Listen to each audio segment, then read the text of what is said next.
ಭರ್ತಿಯಾಗಲಿಕ್ಕೆ ಕೇವಲ 4 ಅಡಿಯಷ್ಟೇ ಬಾಕಿ ಇದೆ. 45 ವರ್ಷಗಳ ಬಳಿಕ ದಾಖಲೆ ಬರೀಲಿಕ್ಕೆ ಸಜ್ಜಾಗಿದೆ ಕೆಆರ್ಎಸ್ ಜಲಾಶಯ. ಜೂನ್ ತಿಂಗಳಲ್ಲೇ ಭರ್ತಿ ಆಗ್ತಾ ಇದೆ ಡ್ಯಾಮ್.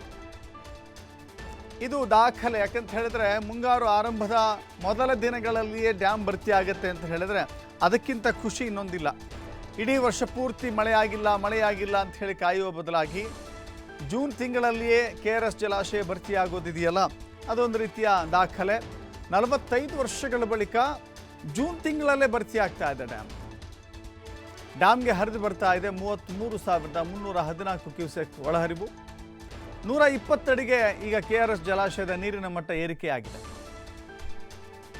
ಜಲಾಶಯದಿಂದ ಕ್ಯೂಸೆಕ್ 33,076 ಕ್ಯೂಸೆಕ್ ನೀರನ್ನು ನದಿಗೆ ಹರಿಬಿಡಲಾಗ್ತಾ ಇದೆ. ಇದು ನಿಜಕ್ಕೂ ಕೂಡ ಸಂತಸದ ವಿಷಯ. ಆದರೆ ಮುಂಬರುವ ದಿನಗಳಲ್ಲಿ ಅತಿ ಹೆಚ್ಚು ನೀರು ಕೂಡ ನದಿಗೆ ಹರಿಬಿಡುವುದರಿಂದ ಅನೇಕ ಕಡೆಗಳಲ್ಲಿ ಪ್ರವಾಹದ ರೀತಿಯ ವಾತಾವರಣ ಏರ್ಪಡುತ್ತೆ. ನೋಡ್ತಾ ಇದ್ದೀರಿ ದೃಶ್ಯಾವಳಿಗಳಲ್ಲಿ. ಇದು ಕೆಆರ್ಎಸ್ ಜಲಾಶಯ ಭರ್ತಿಯಾಗಲು ಹಂತಕ್ಕೆ ತಲುಪಿರುವಂಥ ದೃಶ್ಯಾವಳಿಗಳನ್ನು ಗಮನಿಸ್ತಾ ಇದ್ದೀರಿ.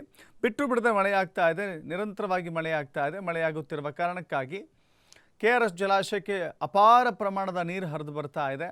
ಹೀಗಾಗಿ ಜಲಾಶಯದ ನೀರಿನ ಮಟ್ಟ ಈಗ ಆಲ್ಮೋಸ್ಟ್ ತುಂಬುವ ಹಂತಕ್ಕೆ ಬಂದಿದೆ. ಇನ್ನು 4 ಅಡಿ ಹೋದರೆ